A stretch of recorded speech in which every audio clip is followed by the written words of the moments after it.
April 12, 1968. Quang Tri Province, South Vietnam. 3,200 feet. The UH-1 Huey shudders as it slices through the late-morning haze, its olive-drab fuselage trembling under the weight of humidity and distant thunder. Inside the vibrating cabin, Warrant Officer Mark Ringo Latham, age 24, wipes a line of sweat off his helmet visor. The metal smells of burnt oil and sun-baked paint. The radio chatter behind him crackles like frying wires. Below, the land is a patchwork of rice paddies, footpaths, and thatched roofs, shimmering under the monsoon sun. A few thin plumes of smoke twist into the air, drifting lazily from the morning cooking fires. Ringo's co-pilot, First Lieutenant Paul Jefferson, leans forward in his seat, squinting at a clearing ahead where a Marine recon team is pinned down. "We'll drop low for the approach," he says. "Fast in, fast out." Ringo nods, but his stomach tightens. Low approaches are where the danger hides, not from machine gun nests or anti-aircraft batteries, but from something much harder to predict. Something U.S. pilots whispered about at night like children telling ghost stories. The Golden BB.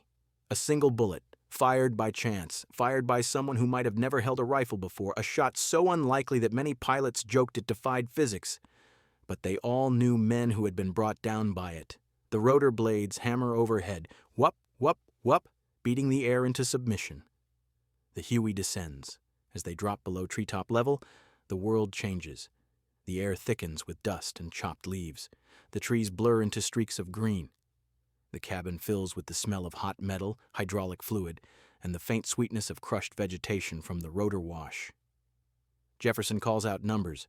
Speed 120, altitude 150, 140, 120. Ringo lowers the collective. The Huey sinks toward the clearing. Then, something flickers in the corner of his eye. An old man, shirtless, standing knee-deep in a rice paddy. He is not a soldier, not uniformed, not trained. He lifts a rusted bolt-action rifle, something older than World War II. Ringo's brain fires alarms. "Contact left!" he shouts. But the old man doesn't aim like a marksman. He doesn't lead the helicopter. He simply raises the rifle, braces it against his bony shoulder, and pulls the trigger. One shot, a crack so small it can barely be heard over the rotors. The bullet arcs upward into chaos, a grain-sized piece of lead drifting into a storm of spinning machinery. Inside the cockpit, Ringo hears a sharp pop behind his seat, barely more than a tap. Then the Huey lurches violently to the right. "Hydraulics!" Jefferson yells. "We've got a leak!" Warning lights strobe red across the instrument panel. The cyclic stiffens like it's been dipped in concrete. The tail rotor kicks like a wild animal. The helicopter starts drifting sideways in a slow, deadly slide. Ringo knows exactly what hit them. Not a trained sniper, not a planned ambush, not even an NVA soldier, a farmer, a single round, a Golden BB. The kind of shot every American pilot, from F-4 Phantom jocks to Huey crews, secretly feared more than any SAM sight. Because it came from anywhere, from anyone, at any moment. The Huey drops another 50 feet. Ringo grits his teeth, fighting the controls as the helicopter starts rotating counterclockwise. The blades scythe dangerously close to the tree line. In the cabin behind him, the Marines grip their slings, eyes wide, bracing for impact. "Hold her!" Jefferson shouts. Ringo pulls back hard. The Huey bucks, groans, and wails through its frame, but it doesn't level out. Another alarm shrieks. The bullet, that tiny, insignificant scrap of metal, has ruptured a hydraulic line no wider than a finger. Now the entire helicopter is dying, and this is only the beginning of the story. Because what happened next, what U.S. pilots learned from crashes like these, and why they came to fear farmers with rifles as much as anti-aircraft guns, would redefine aviation risk in Vietnam, and it all started with shots just like this. The Huey is now less an aircraft and more a wounded animal, bleeding pressure, wobbling on instinct and muscle memory alone. Ringo's hands shake on the cyclic. Not from fear. He doesn't have time for fear, but from raw adrenaline forcing itself through every nerve. "RPM dropping!" Jefferson barks. The helicopter complains with a metallic howl. The Marines in the back shout over the noise. One of them pounding the floor with his fist like that will somehow help the engine hold together. The tree line ahead flashes by in green streaks. Bamboo whips against the skids. The cabin is filling with the sour smell of leaking hydraulic fluid, sharp and chemical. Ringo forces a breath. Okay. "We're gonna settle her down in that clearing," he mutters. But he doesn't believe his own words, because he knows the truth every Vietnam pilot learned: it's never the big guns that kill you first, it's the lucky ones. The shots no one should ever hit.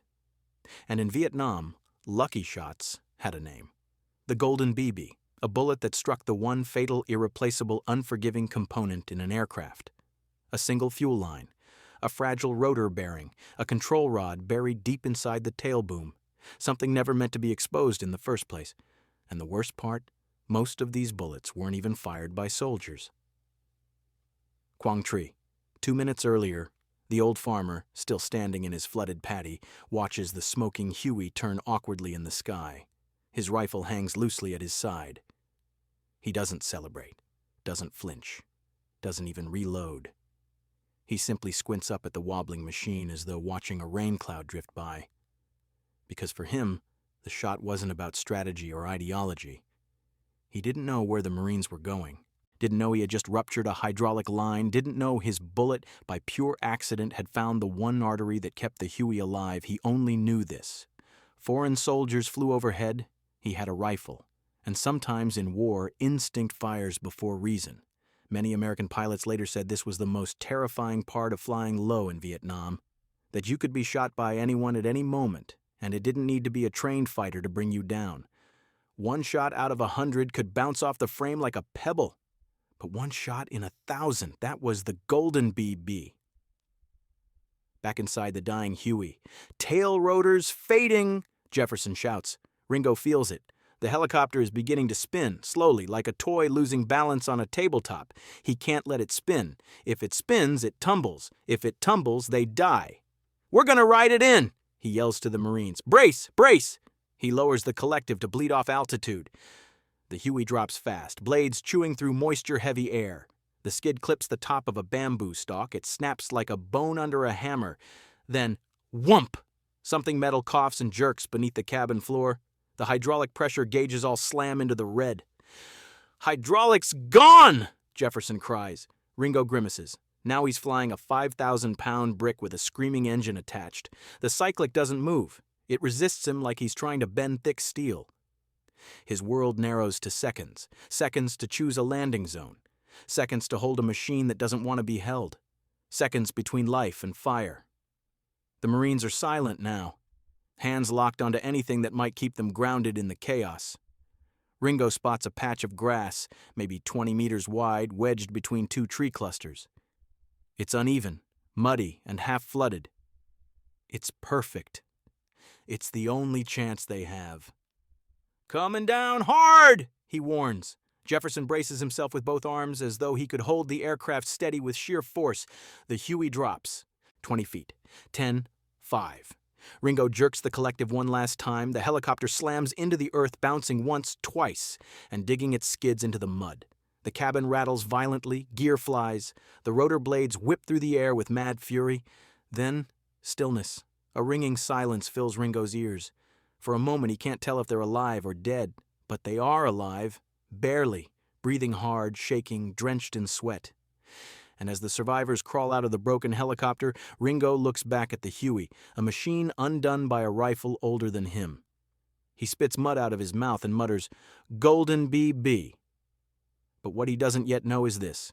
The U.S. military would spend years trying to understand why these impossible shots kept happening. Why so many aircraft were crippled by bullets that shouldn't matter. Why pilots feared small arms fire more than anti-aircraft guns. And why Vietnam, more than any other war before it, became the kingdom of the Golden BB.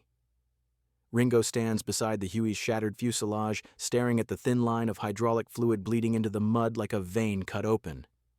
The Marines pull security around the perimeter while Jefferson kneels beside the tail boom, inspecting the damage. It doesn't take long to find it, a hole no wider than a pencil. Clean. Neat. Innocent. Jefferson whistles.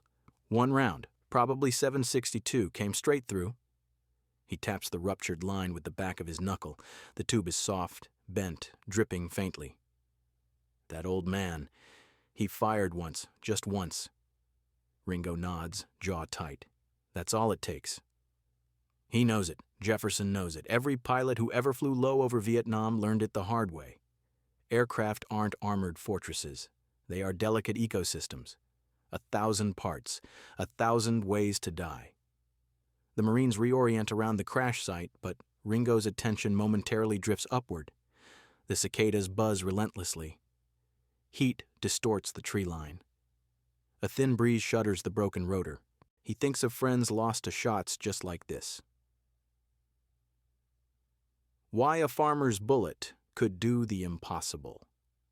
The golden BB wasn't mystical, it wasn't magic, and it wasn't rare because the odds were low. It was rare because most bullets missed the exact critical spot. But when one hit, the results were catastrophic. Vietnam exposed a weakness in aviation that no training or tactics could fully overcome. Aircraft depend on fragile systems that can be destroyed by the smallest interruption. A few examples that mechanics muttered about in hooches across Da Nang, Pleiku, and Chu Lai. A single round into a hydraulic line meant losing control in seconds. One hit on a rotor pitch rod could send a Huey spinning like a drunk top.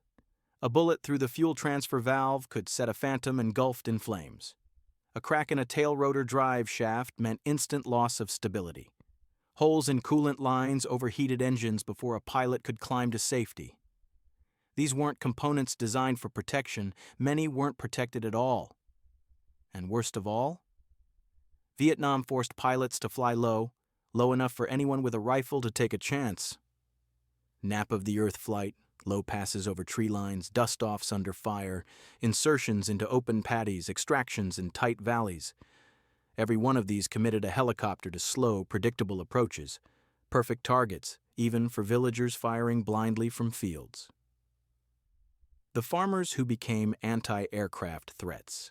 In briefing rooms, pilots used to laugh off the idea that an old man with a bolt-action rifle could challenge a military helicopter. But Vietnam rewrote the rules. By 1967, analysts discovered something startling.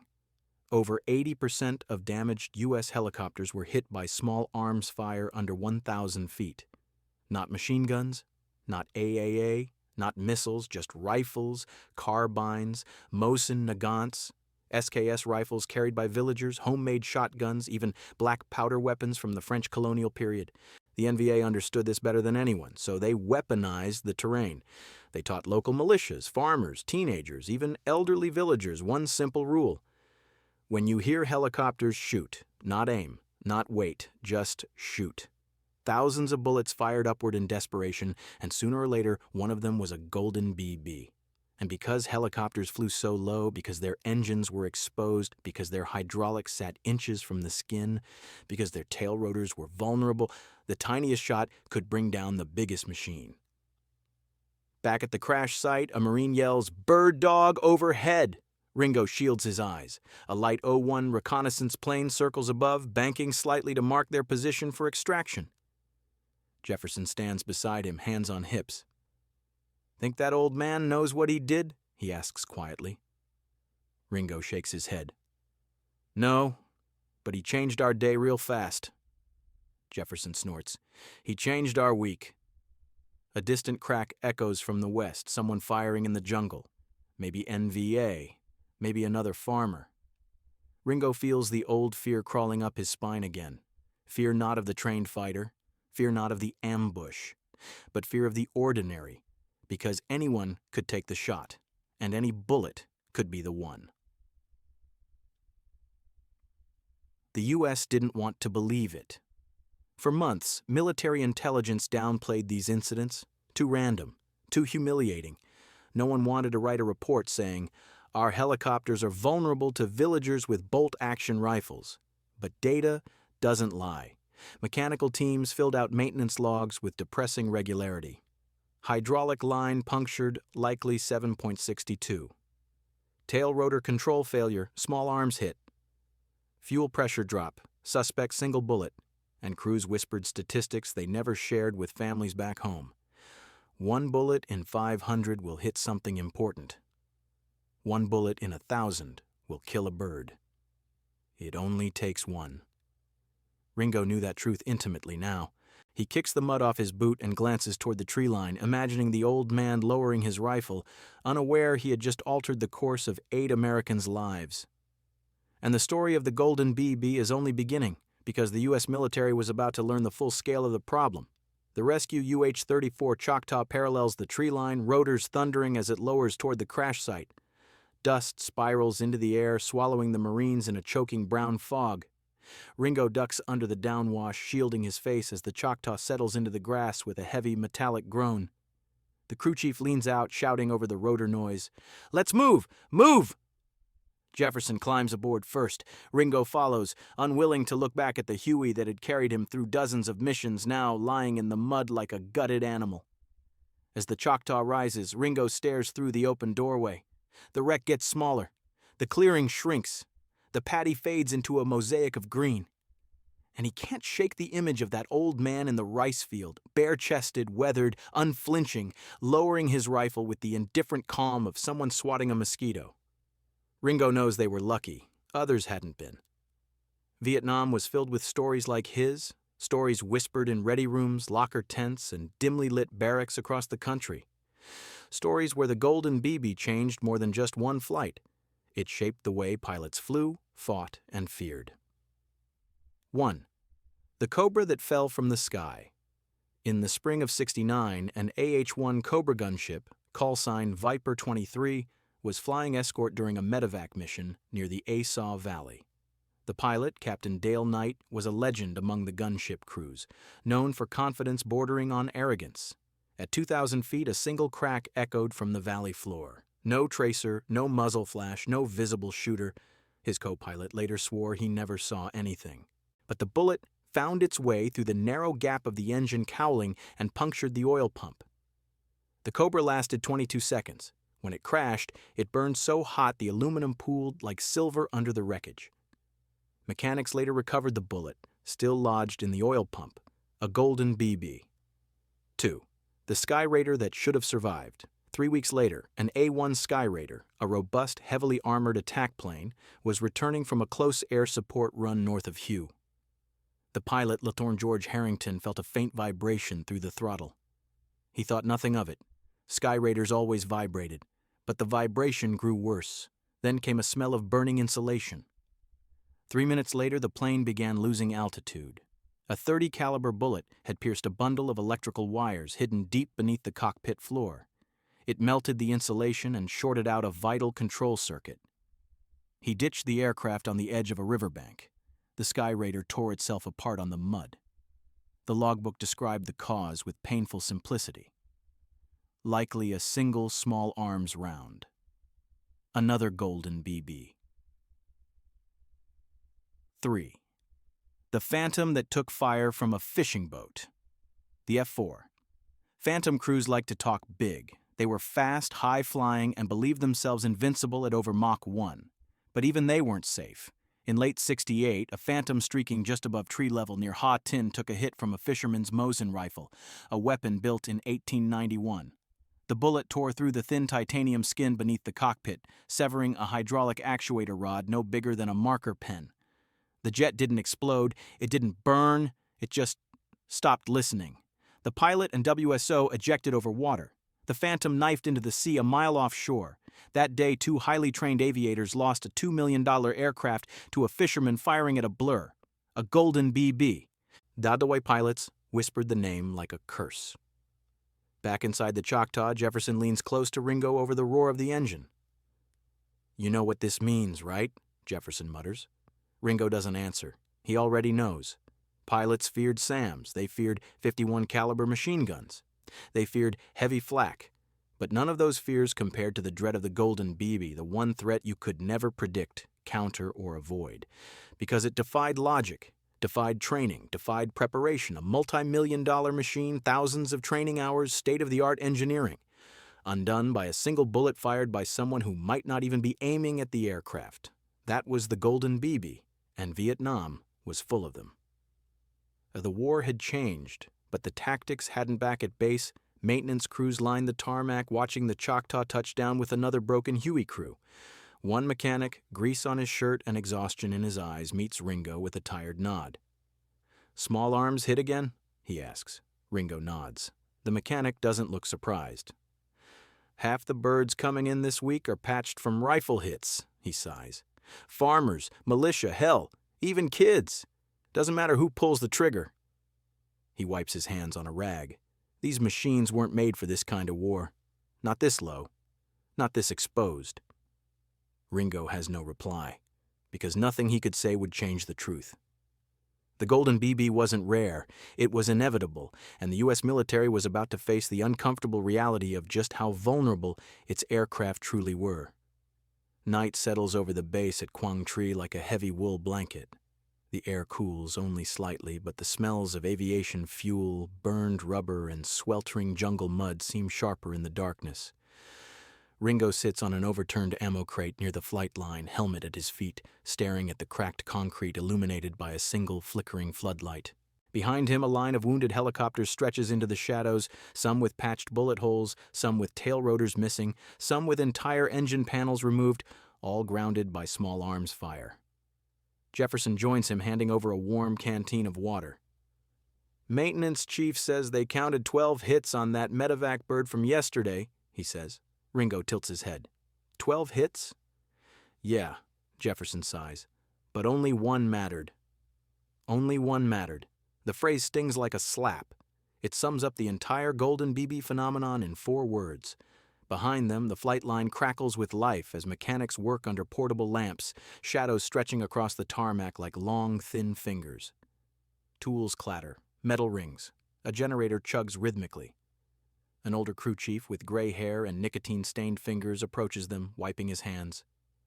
His name is Chief Warrant Officer Donald "Pop" Merrill, a man who's been around aircraft longer than Ringo's been alive. "You boys want to know why this keeps happening?" Pop asks, lighting a cigarette. Ringo doesn't answer, but Pop continues anyway. "Because probability," he says, exhaling smoke, "is a cruel son of a bitch."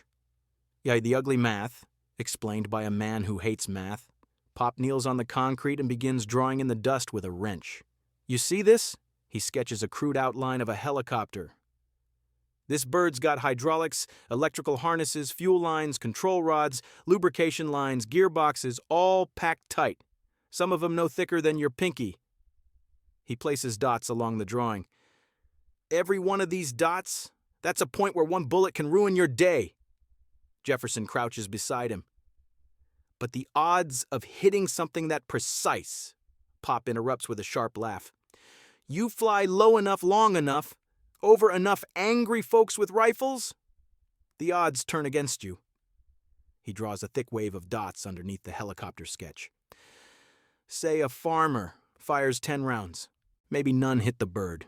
Say he fires 100. Maybe 1 hits the frame. Say the whole village fires when they hear you coming. 500 rounds from 10 directions." Pop taps one single dot on the helicopter sketch. "Maybe this one finds the hydraulic line." He sits back, cigarette glowing faintly. That's the Golden BB. Not magic, just math. Vietnam, a shooting gallery. "You had to fly through." Ringo feels the weight of those words settle in his stomach. The reality was brutal. Helicopters weren't just targets. They were slow, predictable, low-flying silhouettes cutting through a sea of rifles. A UH-1 Huey flying nap of the Earth spent entire missions within 300 feet of the ground, well within range of anything that could shoot a bullet. And the terrain multiplied the danger. Dense jungle that forced aircraft into narrow valleys. Rice paddies filled with hidden, untrained shooters. Villages where everyone, from teenagers to elderly farmers, owned rifles older than the pilots themselves. Ambush sites where dozens of random shooters fired blindly at rotor noise. Pilots didn't fear expert marksmen. They feared volume, because 1 bullet in thousands was all it took. The psychological toll, anxiety in the cockpit, the flight surgeons called it anticipatory stress response. Pilots had a simpler word for it: dread. Ringo remembers flying over villages where children pointed up at helicopters. Some waved, some fired, some threw rocks because it was all they had. But every time a rifle rose from a field, even in shaky, untrained hands, Ringo felt that cold pulse of adrenaline. Jefferson finally speaks. "Every time we fly over a paddy, I can't help thinking, what if today's the day someone gets lucky?" Pop nods slowly. "That's why pilots age faster than mechanics," he mutters. You boys spend an hour in the air and it puts a year in your bones. He stands, stretching his back. Look, the Golden BB ain't avoidable.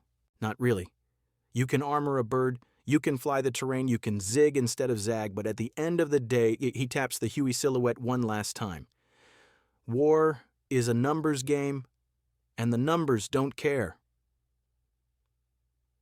The incident that finally forced command to pay attention. A junior mechanic jogs up, panting. "Pop, you gotta see this!" They follow him across the flight line to a CH-47 Chinook that landed with heavy smoke damage. Its skin is stripped open, exposing internal components like a rib cage pried apart. The mechanic points to a pipe, thin as a pencil, charred at the edges. "Look at that," he says. One tiny bullet hit the coolant bypass tube. Whole bird nearly burned mid-air.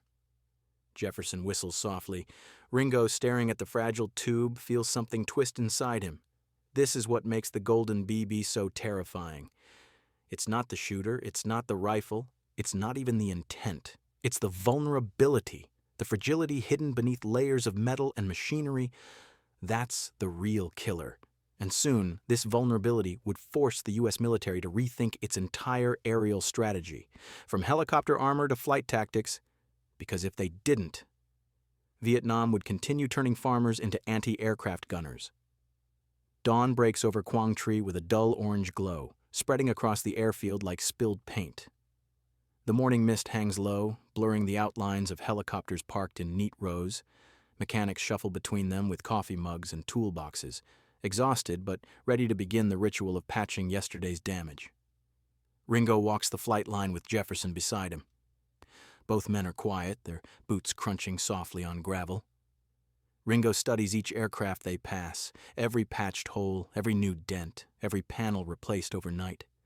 Every mark has a story, every scar has a shooter, and every shooter might have been someone who barely knew what he hit. They stop at their new assignment, a fresh UH-1 still smelling faintly of factory grease. It looks clean, untouched, almost naive. Jefferson breaks the silence. "You ever think about the old man?" he asks. Ringo takes a slow breath. He has, more times than he wants to admit. "Yeah," he replies. "What do you think happened to him?" Ringo hesitates before answering. "I think he went home," he says. "Maybe he had lunch with his family. Maybe he went back to the paddy. Maybe he doesn't even remember firing at us." Jefferson nods, rubbing the back of his neck. "Doesn't seem fair, does it?" Ringo snorts softly. "War's not supposed to be fair." But deep down, that's not the full truth, because what haunts pilots isn't fairness, it's randomness. The Golden BB wasn't fired out of hatred, training, or strategy. It came from the pure, merciless chance of a chaotic battlefield. A place where a $2 million aircraft could be undone by a $5 rifle. A veteran pilot could fall because of a bullet fired by a child. And a hydraulic line as thin as a thumb decided between life and death. That's what everyone feared.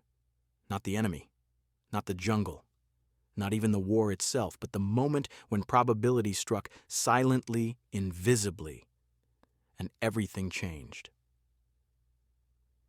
How Command was finally forced to respond. The Chinook incident rattled more than the flight line at Quang Tri. Word spread quickly, reaching the desks of officers who once dismissed small arms fire as a manageable threat. Suddenly, reports of Golden BB incidents were compiled, tallied, and analyzed. The numbers were undeniable. Over 70% of helicopter losses were from small arms fire. Most hits occurred below 300 feet. A significant percentage came from untrained shooters. And almost all catastrophic failures resulted from a single bullet hitting a critical component. The solution wasn't simple, but it was necessary. Command began experimenting with armor plates around hydraulic lines, self-sealing fuel cells, reinforced rotor shafts, better flight tactics, zigzag ingress, jinking, evasive moves, higher approach angles, standoff landings even if it meant longer rescues on foot. These improvements helped, but they never eliminated the Golden BB, because nothing could. The moment you flew low enough, exposed enough, long enough, you were gambling against mathematics. Why pilots never forgot. Ringo rests his hand on the nose of the new Huey. For a moment, he sees his reflection in the clean metal, exhausted eyes, a few days' stubble, the face of a man who survived because of inches, seconds, and luck. He realizes something. Every pilot who came home from Vietnam carried two stories. 1. The missions they survived because of skill. 2. The missions they survived because of luck. And it was the second category, the ones decided by golden BBs, that stayed with them longest. Because those were the missions that reminded them of a devastating truth. No matter how experienced, how brave, or how well-trained you were, your fate could still be decided by a single bullet fired by someone who didn't even aim. Back in the cockpit. One more time, Ringo climbs into the pilot's seat of the new Huey. The familiar smell of vinyl, oil, and metal surrounds him. Jefferson settles into the co-pilot seat, flicking switches. The engine coughs, sputters, then growls to life. Ringo grips the cyclic, feeling the subtle vibration he knows so well. For a moment, a flicker of fear runs through him, the memory of losing control, spinning sideways, hearing alarms shriek, the memory of that old man lifting a rifle from a rice paddy. But he pushes it down, because fear didn't stop pilots. It made them sharper, more patient, more aware of every tree, every roofline, every glint of metal in a villager's hands. Ringo breathes in deeply as the rotor wash kicks up dust around the helicopter. "Ready?" Jefferson asks. Ringo nods. "As ready as anyone ever gets." The Huey lifts gracefully, rising above the airfield, climbing toward another mission, another valley, another clearing where anything could happen. Because in Vietnam, the sky belonged to no one, and every bullet fired from the ground was a reminder of that, a reminder of the golden BB. The bullet no pilot could plan for, the bullet no engineer could stop, the bullet that turned farmers into threats and turned every flight into a roll of the dice.